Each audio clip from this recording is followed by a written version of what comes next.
potensi sumber daya alam. Penyebab perubahan potensi sumber daya alam seiring berjalannya waktu bisa mengalami perubahan karena berbagai faktor. Perubahan potensi sumber daya alam sendiri merupakan segala perubahan yang terjadi pada kualitas maupun kualitas yang digunakan. Perubahan ini tentu dapat berdampak positif maupun negatif bagi manusia. Terlebih kebutuhan manusia yang dinamis menemukan arah dampak dari perubahan ini.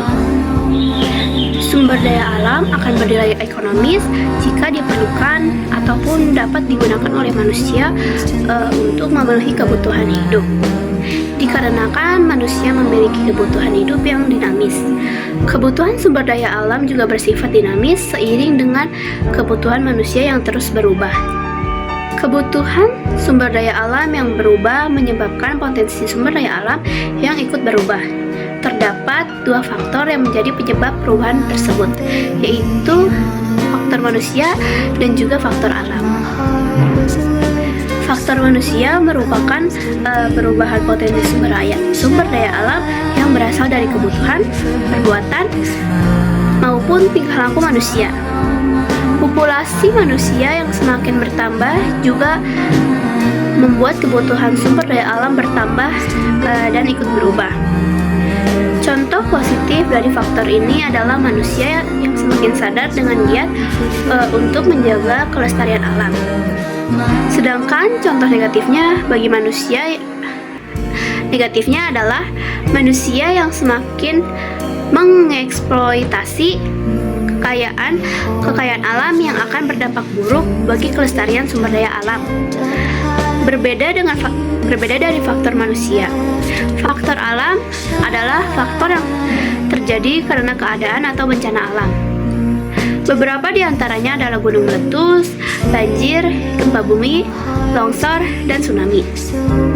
Contoh positif dari faktor manusia di antaranya batuan vulkanik dari letusan gunung berapi membuat tanah menjadi lebih subur untuk bercocok tanam serta munculnya sumber mata air panas.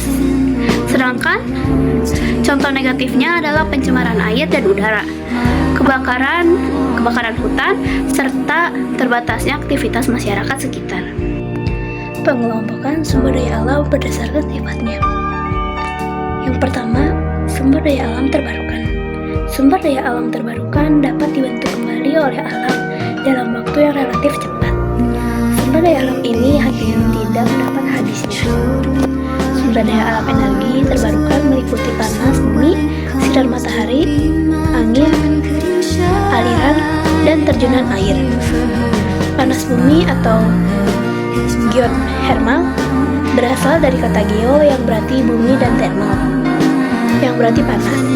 Jadi secara umum geothermal adalah sumber energi yang berasal dari panas alam di dalam bumi. Yang kedua, sumber daya alam tidak terbarukan. Jumlah jenis sumber daya alam ini sangat terbatas. Hal ini karena adanya penambahan jumlah serta proses pembentukan memerlukan waktu yang sangat lama hingga ribuan atau sampai jutaan tahun. Sumber daya alam yang tidak terbarukan dapat habis. Contoh sumber daya alam yang tidak terbarukan adalah mineral, barang tambang, batu bara, gas alam, dan bahan bakar fosil lainnya. Sumber daya alam berdasarkan jenisnya. Berdasarkan jenisnya, sumber daya alam dapat diklasifikasikan. Sumber daya alam berdasarkan jenisnya. Berdasarkan jenisnya, sumber daya alam dapat diklasifikasikan.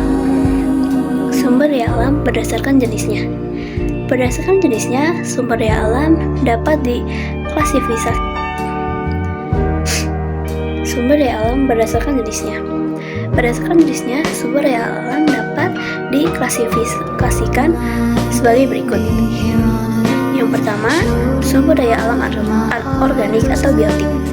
Sumber daya alam organik atau biasa disebut juga sumber daya alam hayati adalah sumber daya alam yang materi pembentukan berasal dari jasad hidup yang terdiri atas hewan dan tumbuhan. Contoh sumber daya alam organik adalah kehutanan, perikanan, pertanian, dan peternakan. Kedua, sumber daya alam anorganik atau abiotik. Sumber daya alam anorganik atau biasa disebut juga sumber daya alam non-hayati adalah sumber daya alam yang berasal dari benda mati yang berupa zat padat cair dan gas. Contoh sumber daya alam anorganik adalah batuan, gas alam, minyak, mineral, dan tanah. Yang terakhir, sumber daya alam berdasarkan habitatnya. Berdasarkan habitatnya, sumber daya alam dapat diklasifikasikan sebagai berikut. Yang ke-1, sumber daya alam terrestris.